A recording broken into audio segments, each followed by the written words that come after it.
High friends, welcome to ரோனிலினி story time. இன்னைக்கு நம்ம கேட்க போற கதை விவசாயி மற்றும் குதிரை. ஒரு காலத்தில் ஒரு அழகான கிராமத்தில் ஒரு ஏழை விவசாயி ஒரு குதிரை வைத்திருந்தார். ஒரு நாள் அவனுடைய குதிரை காணாமல் போனது. அவரது பக்கத்து வீட்டார்கள் தங்கள் அனுதாபத்துடன், "என்ன துரதிர்ஷ்டம், உங்கள் குதிரை காணாமல் போய்விட்டது" என்று கூறினர்.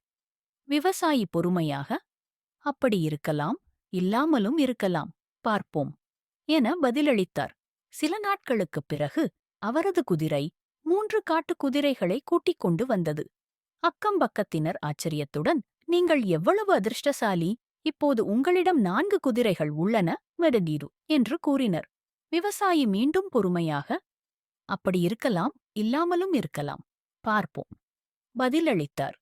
சிறிது நேரத்திற்குப் பிறகு விவசாயியின் மகன் காட்டுக் குதிரைகளில் ஒன்றில் ஏறி சவாரி செய்ய முயன்றார். ஆனால் குதிரையால் தூக்கி எறியப்பட்டு அவரது கால் முறிந்தது.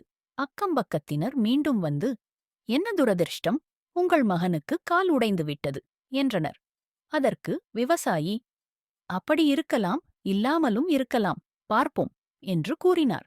சில வாரங்களுக்குப் பிறகு நாடு போருக்குச் சென்றது. மேலும் அனைத்து இளைஞர்களும் சண்டையிடத் தயார்படுத்தப்பட்டனர். விவசாயியின் மகன் காலுடைந்த நிலையில் போருக்குச் செல்வதில் இருந்து காப்பாற்றப்பட்டார்.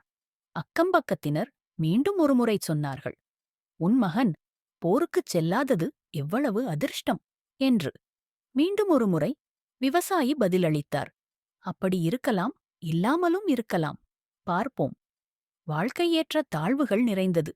எந்த நேரத்தில் ஏது நல்லது, ஏது கெட்டது என்பதை தீர்மானிக்க கடினமாக இருக்கும்.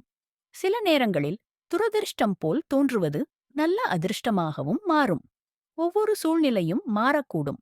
என்ன நடக்கிறது என்பதன் உண்மையான மதிப்பை நேரம் வெளிப்படுத்துகிறது. இதனை அறிந்து நாம் பொறுமை மற்றும் முன்னோக்கு பார்வையுடன் இருக்கிறது மிக அவசியம். இந்த மாதிரி கதைகளுக்கு மறக்காமல் இந்த சேனலை லைக் பண்ணுங்க, ஷேர் பண்ணுங்க, சப்ஸ்கிரைப் பண்ணுங்க.